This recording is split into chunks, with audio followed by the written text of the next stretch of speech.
Assalamualaikum warahmatullahi wabarakatuh.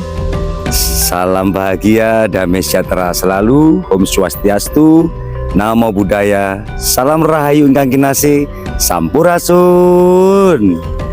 Oke, kita ucapkan salam spesial sebagai kekuatan iman kita. Salam setia, tongkat emas. Ya, saudara-saudariku sebangsa dan setanah air, kiranya tetap kita sonarkan energi yang positif di jiwa-jiwa kita. Karena kali ini saya Sri Rama bersama sahabat saya di kiri saya ada Bapak Alex Wandi. Dia merupakan leadership dari kota Surabaya. Wah, selamat sore. Selamat sore. Saya kalau panggil beliau komandan karena leadershipnya menjadi koordinasi lapangan. Kalau di belakang kita yang selalu update tak pernah lelah, ya beliau dari Tulungagung yang selalu setia tongkat emasnya bersama Cak Mianto. Selamat sore Cak Mianto. Sore. Iya, dia suka pakai belangkon ya karena karakternya nih ya. Karakter belangkon ini kalau ada konde di belakangnya ini nek Jawa ini duduk mendol mburi bro. Tapi ini adalah cipta kasa otak kecil kita yang mengondisikan otak kanan untuk selalu berimajinasi, mengimpikan sesuatu. Imajinasi, harapan-harapan itu ada di kotak kanan itu. Nah, untuk mewujudkannya selaras dengan otak kiri, dengan perhitungan taktis dan perjalanannya, prosesnya harus dilakukan dengan perwujudan. Ketika otak kecil ini bisa mengondisikan keseimbangan antara kanan dan kiri, itu disebut seperti tongkat emas atau iman kuat. Nah, itu membawa kita menjadi lebih sukses. Karena kekuatan kita yaitu dari iman. Nah, iman itulah yang bisa memberikan satu sonaran energi sebagai kita untuk penyelamatan, ngerem diri, maju serempak, gotong royong, selaras dengan apa yang kita inginkan. Nah, kali ini saya Sri Rama berada di Dusun Bekucuk, Tempuran Suko. Nah, tempat ini sungguh sangat sakral ya. Karena apa? Tempat ini banyak beberapa petilasan, gitu. Kemudian tanahnya lojinawi, apapun yang dimasukkan di tanah ini bisa tumbuh dan subur. Makanya disebut kita ada salam tongkat emas. Ya, artinya apa? Tanah ini seperti emas. Seperti umbi bakar itu kalau dimasukkan ke dalam tanah ini, tanah lojinawi ini atau Nusantara ini paling tidak, itu bisa tumbuh dan bisa dinikmati makanannya dari akarnya, ubinya untuk bisa hidup lebih baik dan langgeng. Maka cintai tanah Ibu Pertiwi ini dengan cara-cara yang baik, sinarkan dengan baik. Jika Anda memberikan cinta kasih kepada leluhur atau cinta Ibu Pertiwi, minimal kalau ada sampah-sampah tidak boleh berserakan di mana-mana. Membuang sampah jangan sembarangan, dibakar atau dimasukkan tanah bisa menjadi pupuk kan ya. Apalagi sungai-sungai itu sangat harus dibersihkan supaya apa?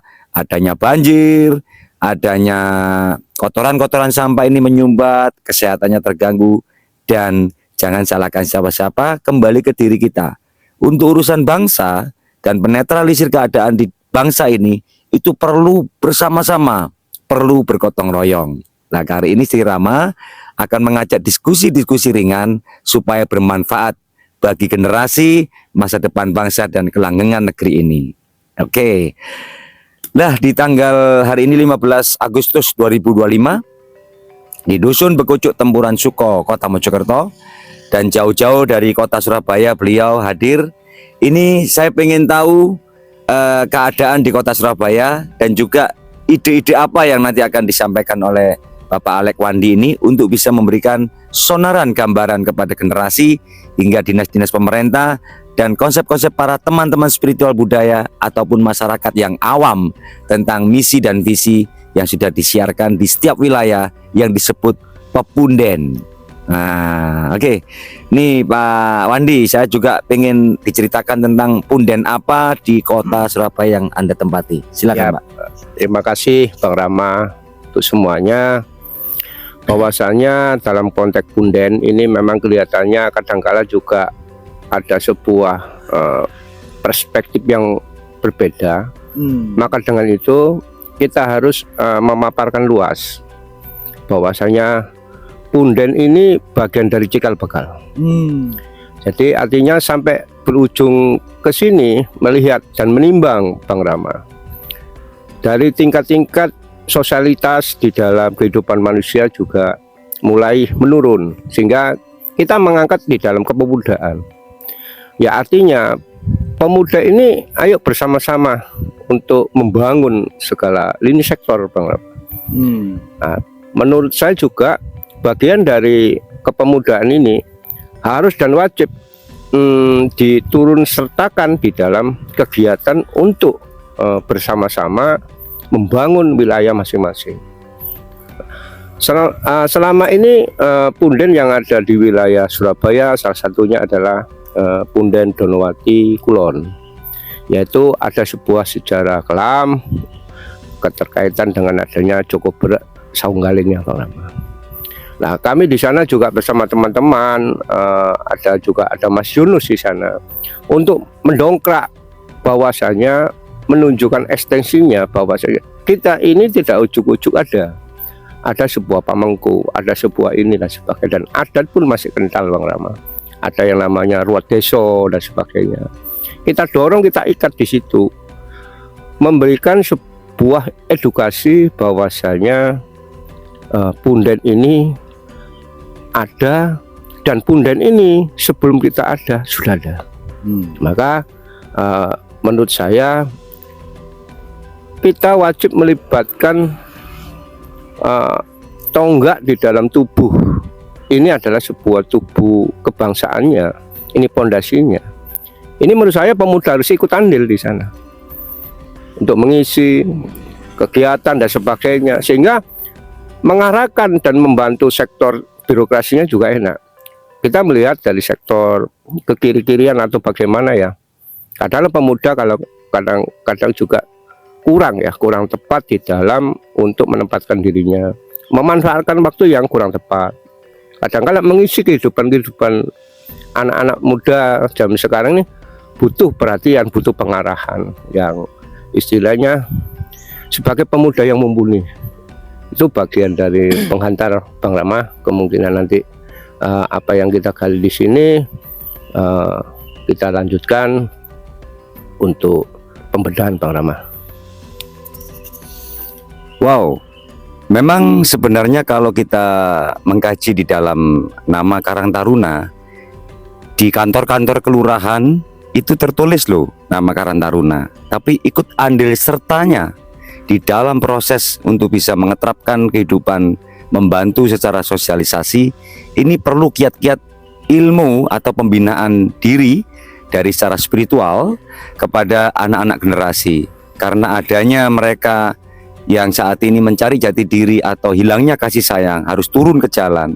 Munculnya kejadian-kejadian geng motor, tawuran, ya, mabuk-mabukan, narkoba. Ini semua tugas kita bersama untuk mengajak, merangkul, bukan memveto hak kita untuk bisa melaksanakan bahwa itu salah, kesalahan mutlak. Tidak, karena dari pintu-pintu rumah itu butuh kasih sayang dan ilmu manfaat. Juga ada perangkat-perangkat yang dijadikan sebagai manuver atau peluru secara baik untuk bisa diajarkan sebuah ilmu dan perangkat itu sendiri. Nah, berarti yang disebut katakanlah orang sekarang banyak yang kaya, tapi kayanya kan muatannya itu sendiri, keluarga itu sendiri, sahabatnya sendiri, golongan kelompok. Untuk mensiarkan untuk sosial lebih besar lagi itu sulit. Karena apa? Butuh nilai keikhlasan yang besar, butuh keilmuan tambahan tentang spirit ketuhanan yang megah, yang besar. Nah, di situ berarti aset itu bisa disebut bukan material, mobil mewah, rumah tingkat, bukan. Aset sebenarnya yang diciptakan dari Tuhan adalah ilmu yang ada di akal pikiran kita. Nah, maka dari itu bagi para serta tokoh-tokoh masyarakat yang hari ini ada pengabdian nilai luhurnya ke bangsa ini, aset itu adalah ilmu. Manfaatkan ilmu ini dititipkan oleh Allah itu untuk bisa mensiarkan kepada sahabat kita dan kebanyakan orang-orang yang kita bisa lihat, dan kita bisa membawa marwah kebangsaan ini untuk bisa memberikan mereka untuk menjadi yang terbaik. Berarti kembali bahwa kalau di kelurahan tadi ada nama Karang Taruna, berarti ikut andil dong. Nah, kalau kita mencari istilahnya Tanah Mahardika untuk sebagai cipta karsanya menciptakan karya-karya itu, saya rasa punden, petilasan, pesarian itu bisa. asalkan berkesinambung dengan karya-karya nilai budaya yang luhur yang disebut ajaran budi pekerti luhur yang sudah disiarkan oleh seperti wasiat leluhur yang sudah diberikan kepada leluhur kita, kepada kami anak cucu Nusantara. Dan ingat, kalau kita melihat pohon rambutan yang sudah besar, mangga yang sudah besar, itu kalau diukur saat ini itu adalah tanaman para leluhur kita yang bisa kita nikmati saat ini. Lah kita ini di antara usia 40, 50, 60, saya tarik kesimpulan apa yang bisa kita tanam untuk bisa memberikan generasi masa depan bisa menikmatinya. Nah, berarti kalau ada tanaman harus ada lahan. Jadi jangan berbicara konsep dan teori kalau nantinya lahan itu tidak bisa dicapai. Boleh ngontrak, boleh kerjasama atau milik sendiri, atau dipercaya dinas-dinas pemerintah. Karena nanti juga kita akan siarkan bahwa selain pepunden atau tempat pesarian itu bisa menjadi ikon positif, karena di sini kemanfaatan ilmu tanpa adab ya tidak berfungsi ilmu tadi. Nah, adab sila tadi yang harus berbasis menuju ke ideologi Pancasila dan Undang-Undang Dasar 45 supaya ada aturan hukum, hukum adat, hukum agama, hukum pemerintah, hukum alam, dan hukum yang paling tidak terlihat yaitu hukum karma. Maka dari itu kita nggak boleh melampaui batas pemikiran menjadi orang-orang yang suka membenci, perdebatan, kemarahan, menghujat, pertikaian, kejahatan bisa menjadi pembunuhan. Nah, kalau kita bertanya kepada pisau ini untuk apa, tanyain? Ya untuk membelah buah, untuk dimakan supaya badan ini kuat, bukan untuk menajamkan pisau tadi untuk membunuh orang. Nah, disinilah kiat-kiat konsep-konsep yang kita akan luncurkan kepada masyarakat sekitar ini, yaitu sebagai wawasan kebangsaan, ilmu pengetahuan. Berarti di zaman sekarang kalau ilmu pengetahuan ada di dunia IT, maka kita membuat program. Misalnya kalau di sana ada pesarian bernama petilasan namanya Sawunggaling ya, yang bisa menjadi Eyang Sawunggaling official. Nah, di situ baru ada kinerja anak-anak muda membuat UMKM, membuat merchandise, marketingan. Nah, marketing ini akan berhubungan dengan hasil kan. Nah, kalau kita ada ruat budaya, maka ada nilai-nilai luhur yang disampaikan dari prestasi, dana-dana CSR perusahaan yang ada di sana, dana-dana bantuan ikhlas sosial itu dimanfaatkan untuk membuat karya-karya itu besar. Nah, otomatis entertainment di sana bisa murah, kan? Karena apa? Dana-dana sponsor. Lah, masyarakat yang menikmati hasil dari bumi pertiwi yang diciptakan Mahardika Tanah ini, tanah Mahardika yang dikasih wasiat luhur tadi, berarti punden itu bermanfaat. Jangan sampai pemikiran kita tentang gaib menakuti, menyeramkan, bukan. Dulu ada sebuah wasiat yang harus dibedah. Berarti orang yang beriman percaya gaib. Lah, gaib sesungguhnya bukan ngobrol masalah demit, bukan ngobrol masalah gaib hantu, tapi gaibnya adalah gerakan otak, inspirasi kalbu untuk cerdas bersama rasa ini diserahkan kepada Allah Subhanahu wa taala. Lah, disinilah kunci awal untuk memberikan kebesaran niat kita yang tulus, nilai keikhlasan luhur untuk bisa menciptakan kinerja pekerjaan, ekonomi, dan pertanian. Nah, konsep ini bisa disiarkan bukan hanya berbicara, karena kami sudah melakukan. Semoga nanti akan muncul Sawunggaling official yang akan dibantu masyarakat adat di sana, ribuan jutaan masyarakat sana untuk bisa subscribe. Nah, inilah yang terjadi konsep itu untuk lebih baiknya. Nah, selain untuk bisa membuat satu konsep di official, ini kita juga akan ngobrol-ngobrol tentang pertanian. Nah, kebetulan Cak Mianto ini beliau adalah ahli di pertanian tersebut. Ternyata pertanian itu, saudara, kuncinya satu, kasih sayang. Bukan karena ahli profesornya, bukan karena ahli sekolahnya, bukan, kasih sayang. Nah, kasih sayang ini, welas asih ini sudah diadakan sejak kita lahir oleh Allah Subhanahu wa taala. Kalau di Jawa itu Gusti Kang Morbeng Dumadi. Nah, ini Cak Mianto akan menerangkan tentang kita sedang aktivitas membuat pari emas. Membuat pari emas, pari di atas galon. Nah, silakan Cak Mianto bisa menerangkan mulai awalnya, tanahnya, bibitnya, sampai pertumbuhannya, sampai panennya. Terima kasih Mas Rama, Bang Rama, atas waktu yang diberikan untuk menjelaskan suatu gagasan tentang perpadian atau penanaman gitu. Sebelumnya, Assalamualaikum warahmatullahi wabarakatuh. Waalaikumsalam. Salam kebajikan, rahayu. Ya, sedikit saya jelaskan tentang penanaman. Ini sekarang kita lagi proses, yaitu penanaman padi emas.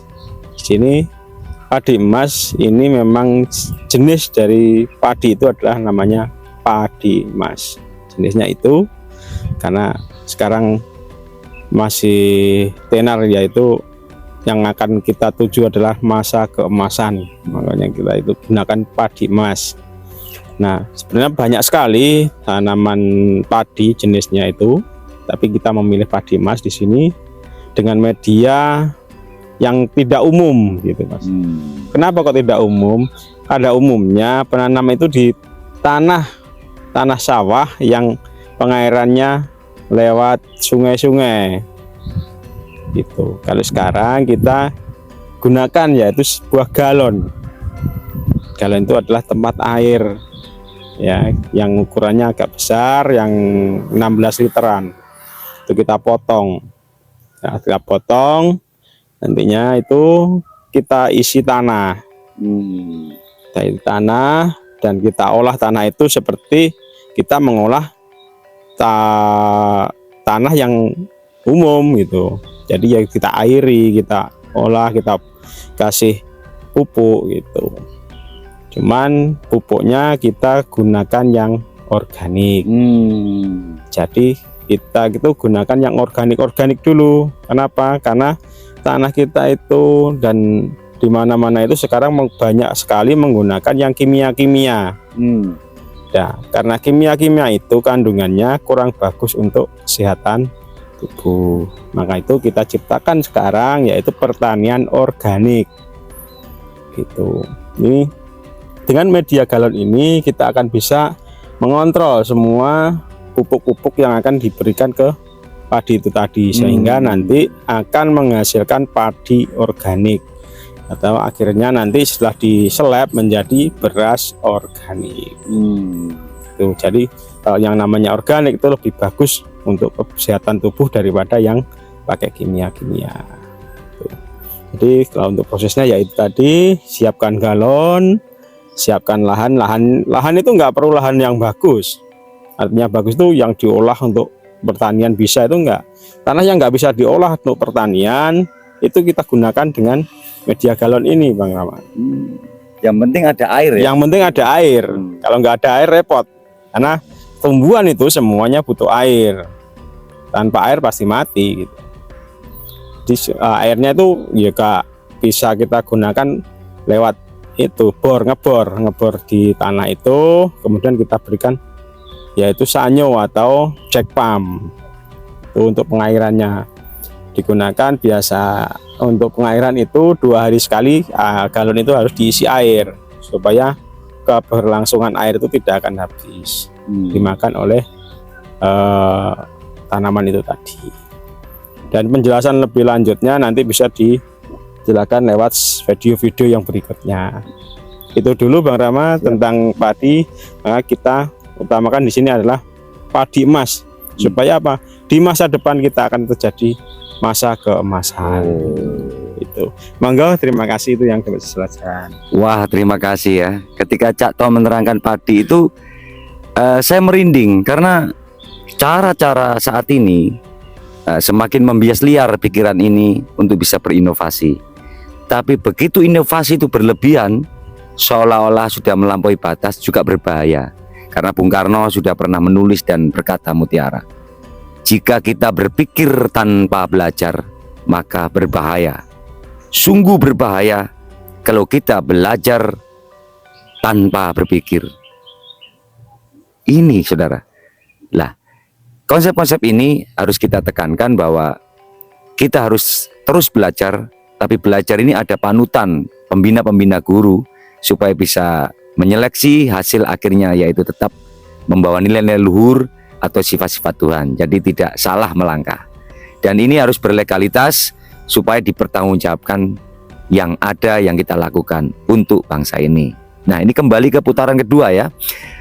Setelah kita paparkan ini, apakah di Surabaya ini juga ada lahan-lahan seperti yang tidak aktif untuk melakukan konsep padi? Sekaligus nanti ketika wawasan tentang punden tadi kami bicarakan, boleh disambung juga Pak Alek. Persilakan. Gitu ya. Ya, siap. Oke. Terima kasih Bang Rama, juga Bang Pan tadi ya, menyampaikan hal keterkaitan padi dengan jargon padi emas, sehingga kita melangkah untuk zaman keemasan kalau nggak salah tangkap saya ya. Kalau melihat dari sisi padi memang identik mengenai lahan harus luas memang ya, ada sebuah persawahan gitu tadi ya. Kalau dari sisi kota atau kita bicara Surabaya, memang dengan populasi masyarakat yang ada, memang lahan-lahan itu semakin menyempit. Akan tetapi memang ketika itu memang program yang saya tangkap tadi medianya galon, itu tak rasa juga ada bagian pemanfaatan wilayah Surabaya warga yang sekiranya tidak lagi membutuhkan lahan yang luas. Nah, nanti secara penataannya dan sebagainya nanti kita atur sedemikian rupa. Kalaupun dari wilayah Surabaya juga ada bagian-bagian namanya dulu setiap wilayah itu ada lahan kosong, namanya itu dulu apa ya, kalau lurah dulu itu bengkok dan sebagainya. Nah, sekarang itu kan sudah beralih fungsi sebagai aset. Nah, di Surabaya juga ada bagian-bagian aset yang belum digunakan untuk kepentingan umum masyarakat Surabaya. Kemungkinan juga untuk mengenai hal program padi emas ini bisa untuk dimasukkan di kota-kota termasuk Surabaya. Kemungkinan besar juga bergandeng dengan masyarakat yang di sana melalui dari pengurus sosial, mulai dari LPMK, Pak RW serta Pak RT, diajak untuk bersama-sama dalam proses penanaman padi. Karena padi bagi kami juga makanan yang sangat amat pokok. Tanpa adanya apapun, hanya padi, hasil dari padi namanya nasi, ikannya atau lauknya hanya tempe saja bisa jadi. Sangat simpel. Bagi padi ini bagian dari hal terpenting bagi saya. Karena juga kalau menurut Bang Rama tadi menanyakan hal keterkaitan di Surabaya, sangat amat mungkin dilakukan di sana. Tinggal nanti sejauh mana penangkapan program ini terhadap warga kota Surabaya. Kadang-kala juga warga kota Surabaya ini ada jiwa-jiwa petani juga yang selama ini kemungkinan mau mengeksplorkan diri, mau melakukan untuk jiwa-jiwa petaninya, karena lahan-lahannya sudah nggak ada. Satu itu. Kedua, ini juga sebagai garda terdepan padi ini untuk memberikan sebuah solusi terhadap kehidupan kelangsungan bangsa, sehingga prosesnya adalah bumi kita ini adalah bumi yang paling luar biasa. Apapun yang ditanam seperti yang disampaikan Bang Rama tadi, sangat amat kebutuhan manusia itu terpenuhi. Itu yang saya sampaikan Bang Rama. Kalau mengenai hal di Surabaya atau wilayah padat, itu kemungkinan sangat bisa, tergantung nanti masyarakat luasnya sejauh mana penangkapan kepeduliannya untuk kepentingan asas kemanusiaan sewilayahnya. Begitu Bang Rama.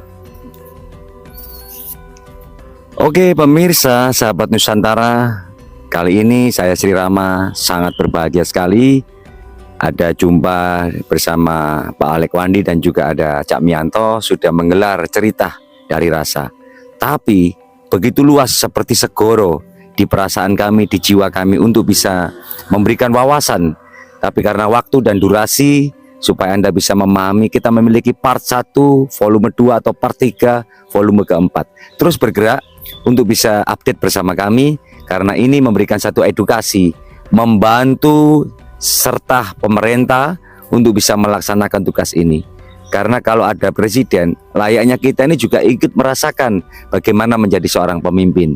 Pemimpin yang setia, dicintai rakyat, yang tidak ada lawan dari akar hingga buahnya. Untuk itu kita sangat berbahaya, diskusikan dengan selaras dengan bahasa yang baik, seni berbicara public speaking yang baik, supaya diterima dengan baik. Karena zaman sekarang, berbahaya kita untuk bisa menyikapi, karena ajinya diri sokolati.